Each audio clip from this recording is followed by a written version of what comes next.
और अब चलिए खबरों में आगे बढ़ते हैं। यौन शोषण के मामले में बरी होने के बाद बृजभूषण शरण सिंह का बयान सामने आया है। बृजभूषण ने कहा है कि सच्चाई की जीत हुई है, ईश्वर ने सब तय कर रखा था। बृजभूषण ने कहा कि विपक्ष के पास और कोई एजेंडा नहीं है। सुनाते हैं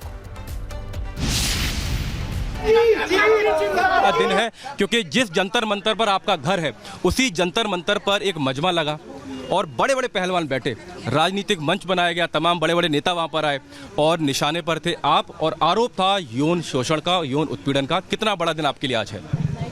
देखिए, मेरे लिए तो ये बहुत बड़ा दिन है, लेकिन उन लोगों के लिए आज बहुत बड़ा दिन है जिनके ऊपर झूठे आरोप लगते हैं।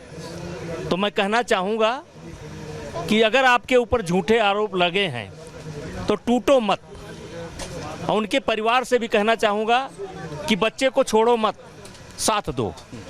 आज देखो इसमें कौन लोग बेनकाब हुए। वर्ल्ड चैंपियन, ओलंपिक मेडलिस्ट बेनकाब हुए।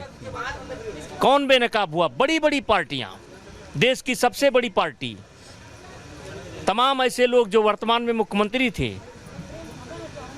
तो ये मेरा केस उन लोगों के लिए एक उदाहरण बनेगा और संबल प्रदान करेगा जिनके ऊपर झूठे आरोप लगते हैं। आपको नहीं लगता कि 3-3.5 साल हो गए इस पूरे मामले को, और अब आप सांसद से पूर्व सांसद हो गए हैं, आपका बेटा जरूर सांसद है, और इसीलिए एक लगता है कि डेंट लगा, कितनी अच्छी छवि रही हो लेकिन डेंट तो आपके ऊपर लगा, इस बात को मानते हैं?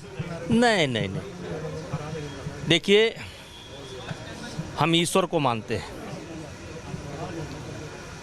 ईश्वर ने सब तय कर रखा है कि आपका क्या कब क्या रोल होगा।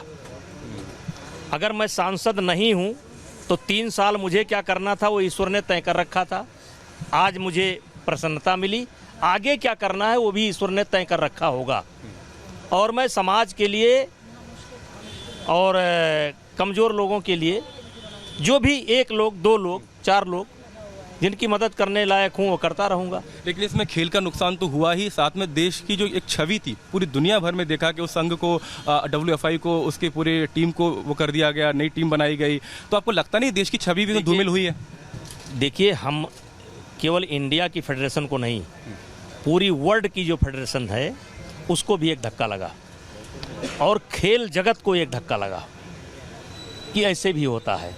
लेकिन आज वो सारी चीज़ें साफ हो गई, सारी चीज़ें साफ हो गई, और तमाम खेलों में मैं देखता हूं कि बड़े झटके के साथ लोग कोच के ऊपर आरोप लगा देते हैं, फेडरेशन पर आरोप लगा देते हैं, और लोग सत्य मान बैठते हैं।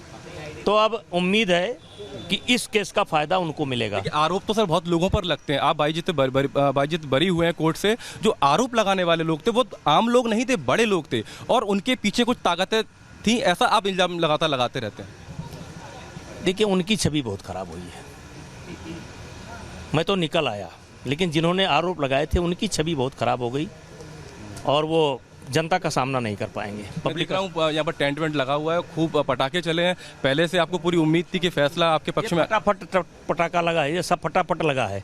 सुबह जब हम गए तो कुछ नहीं लगा था, फटाफट लगा है, क्यों मुझे विश्वास था कि भी आ जाऊंगा। छूट। आखिरी सवाल सर, कई बार ऐसा होता है कि जैसे अभी हमने देखा कि इसी जंतर मंतर पर CJP का प्रोटेस्ट हुआ और तमाम राजनीतिक दल साथ में जुड़ जाते हैं, ये देखे बिना कि उसके पीछे क्या मंशा है। आपके केस में भी यही है, तो उनको क्या संदेश देंगे आप? देखिए, ये विपक्षी पार्टियों के पास स्वयं का कोई एजेंडा नहीं है, और स्वयं इनके पास कोई ताकत नहीं है। 10 आदमी इकट्ठा करने की क्षमता इनके अंदर नहीं है।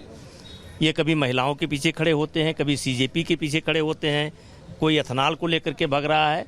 इनके पास स्वयं का कुछ नहीं है, इनकी विश्वसनीयता समाप्त हो चुकी है।